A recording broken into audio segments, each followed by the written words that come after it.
नमस्कार, स्वाभिमानी न्यूज चॅनलच्या बातमीपत्रात आपले स्वागत। गणतंत्र दिनानिमित्त धुळे पोलीस कवायत मैदानावर पालकमंत्र्यांच्या हस्ते झाले आज शासकीय ध्वजारोहण। धुळे जिल्ह्याचे पालकमंत्री माननीय जयकुमार भाऊ रावल यांच्या हस्ते आज धुळे शहरातील पोलीस कवायत मैदानावर शासकीय ध्वजारोहण संपन्न झाला। माननीय पालकमंत्री जयकुमार भाऊ रावल यांनी जिल्हावासियांना प्रजासत्ताक दिनाच्या शुभेच्छा दिल्या, तर शेतकऱ्यांवरील संकट लवकरात लवकर दूर होऊ दे अशी देखील अपेक्षा त्यांनी व्यक्त केली। यावेळी जिल्हा पोलीस दलाच्या विविध पोलीस पथकांनी राष्ट्रध्वजाला सलामी दिली। पोलीस आणि विविध शाळेतील मुलांनी केलेले पथसंचलन उपस्थितांच्या डोळ्याचे पारणे फेडणारे होते। या कार्यक्रमाला धुळे जिल्ह्यातील राजकीय, सामाजिक, सांस्कृतिक क्षेत्रातील मान्यवर आणि स्वातंत्र्य सैनिकांचे कुटुंबीय उपस्थित होते। उपस्थितांना संबोधित करताना राज्याचे पर्यटन मंत्री माननीय जयकुमार रावल यांनी सरकारने धुळे जिल्ह्यातील सर्वच घटकांसाठी राबविण्यात येणाऱ्या योजनांची माहिती दिली। राज्य आणि केंद्र शासनाच्या योजनांच्या जिल्ह्यात देण्यात आलेल्या लाभाची माहिती उपस्थित त्यांनी दिली। सर्वसामान्य नागरिकांसाठी राबवलेल्या अनेक योजनांबद्दल माहिती देत मुख्यमंत्री देवेंद्र फडणवीस आणि देशाचे प्रधानमंत्री माननीय नरेंद्र मोदी यांच्या नेतृत्वाखाली देशातील प्रत्येक नागरिकांच्या विकासासाठी शासन प्रयत्न करीत असल्याचं जयकुमार भाऊ रावल यांनी सांगितले।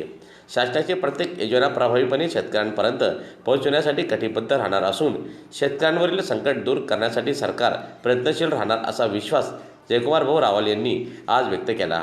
जिल्ह्यात उल्लेखनीय कामगिरी करणाऱ्या पोलीस अधिकारी, शिक्षक, खेळाडू यांचा सन्मान आणि सत्कार पालकमंत्री माननीय जयकुमार भाऊ रावल यांच्या हस्ते आज करण्यात आला। भारतीय प्रजासत्ताक दिनाच्या सोहळ्यास उपस्थित आदरणीय स्वातंत्र्य सैनिक, ज्येष्ठ नागरिक, सन्मान्य लोकप्रतिनिधी, अधिकारी, कर्मचारी, पत्रकार, खेळाडू, विद्यार्थी, बंधू भगिनींसह जिल्हावासियांना मी मनपूर्वक हार्दिक शुभेच्छा देतो।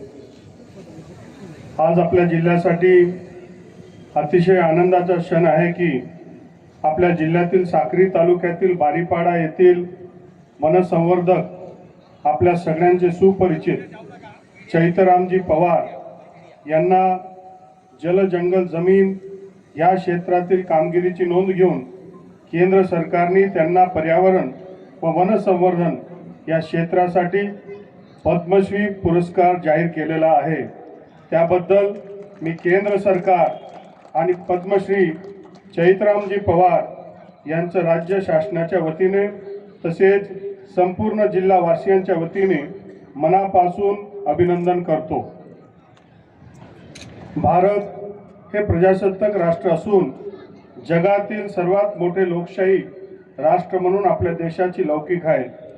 नुकताच झालेल्या लोकसभा निवडणुकीत देशाचे पंतप्रधान आदरणीय नरेंद्र मोदीजी यांच्या नेतृत्वाखाली तर राज्यात झालेल्या विधानसभा निवडणुकीत मुख्यमंत्री श्री देवेंद्र फडणवीस यांच्या नेतृत्वात सरकार स्थापन झालं आहे।